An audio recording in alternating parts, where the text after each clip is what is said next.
Lang ipakita sa inyo yung ganda ng paligid pagka summertime talagang green na green at tao lahat halos masaya kasi sa kagandahan ng panahon. Tingnan nyo guys,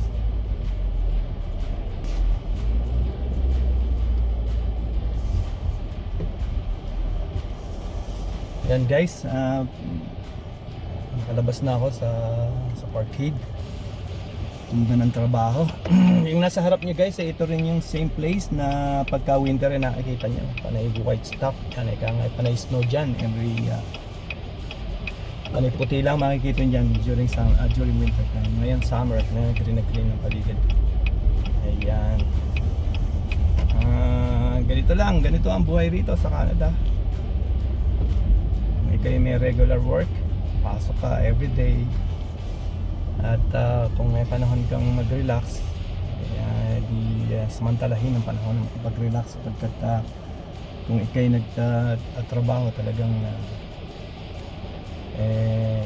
depende kung anong trabaho ninyo, kung makakapag-relax or ang ganun ang routine lang dito guys. Kaya samahan nyo ako pumasok ngayon, tingnan natin kung pwede ako magkuha mamaya sa work at para makita nyo exactly kung ano ginagawa natin everyday. Ang talagang schedule ko mid-shift tayo talaga guys kaya lang ngayon dahil nga kinakover ko yung isang kasama ko sa trabaho na nasa holiday naging pang araw ako ngayon. Ayun, may shadow pala guys.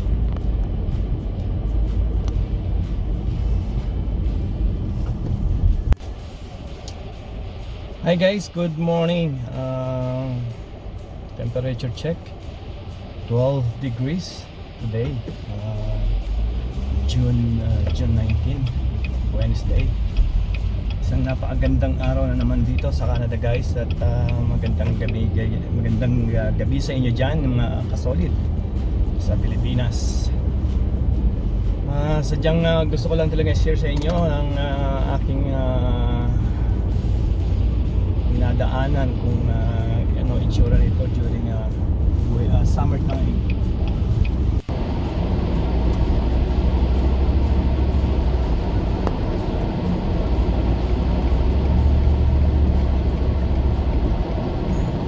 Sisiyap tayo sa Wendy's. Yan guys, ito yung ano. Yan yung outlet mall guys. Yan may yung malaking branded store dito sa dito.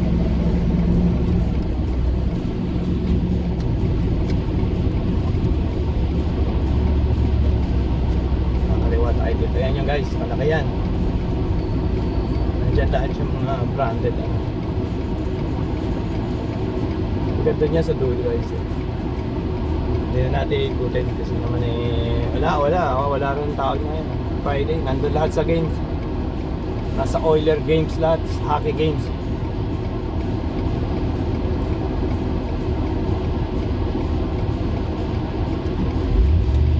Hindi lang tayo sa Wendy's. Yan transit bus nila, dito transit.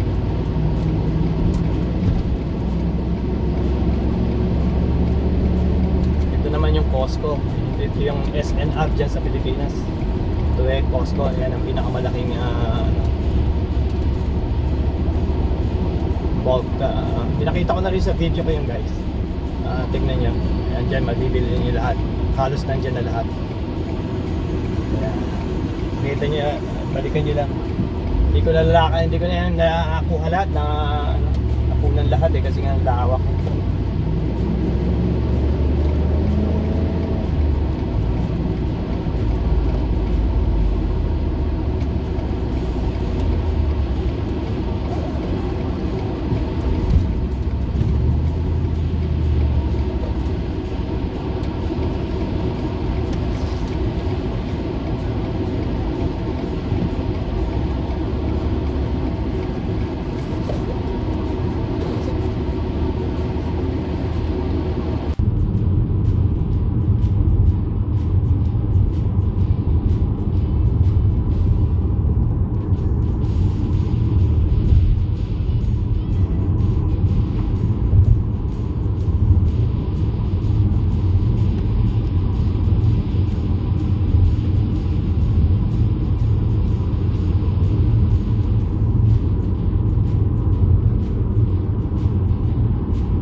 Ayan guys, isang napakagandang araw sa ating lahat dito sa Canada.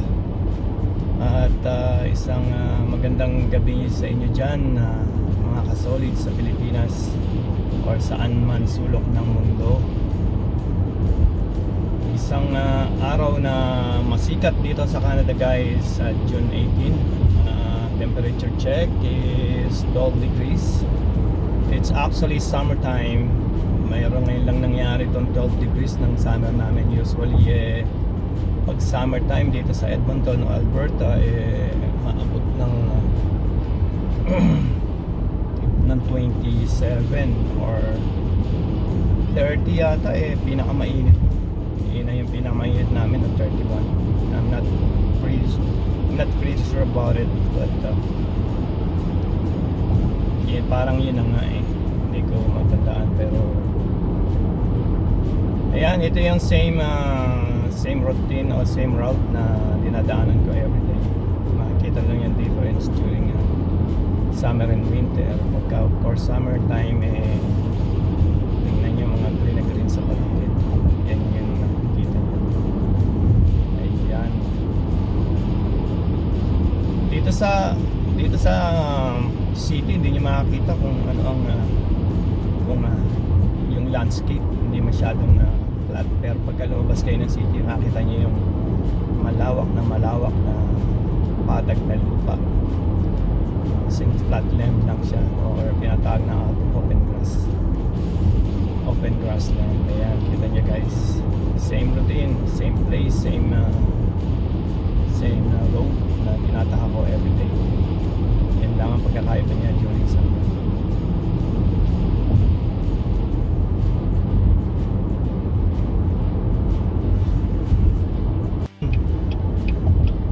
Tingnan nyo guys, ang weather ngayon, napakaganda dito. Ang weather ngayon sa summer.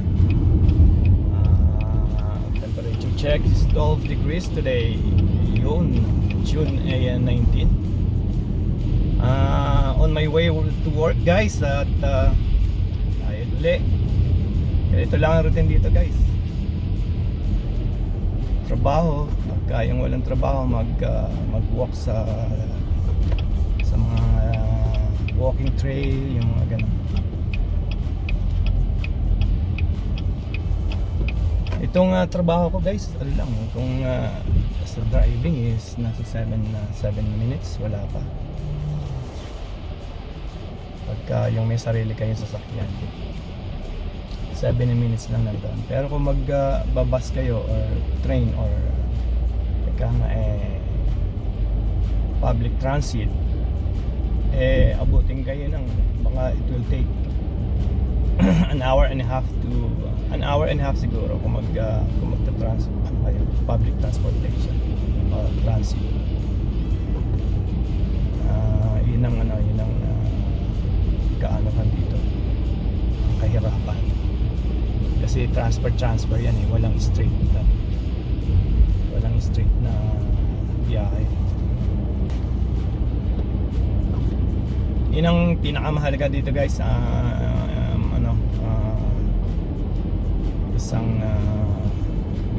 Bigyan kayo na isang maliit na informasyon. Kung kayo mag-travel dito sa Canada or ma-migrate kayo or plano nyo tumira dito sa Canada, kailangan nyo talaga ng driver license dyan sa Pilipinas or kung saan nasaan man kayo. Kasi kung may driver license na kayo dyan sa atin sa Pilipinas o kung saan man kayo manggagaling, i-convert nyo lang sa driver license ng Canada. Mag-road test, pag naipasa nyo yung exam, yung computer exam tsaka road test, makakuha na kayo ng class 5. Class 5, you can drive RV. Tapos ito, private vehicle. Yan ang napakahalaga dito guys, kasi kailangan nyo talagang kumuha ng sasakyan. Hindi naman napakahirap kumuha ng sasakyan. Utang naman utang. Finance naman.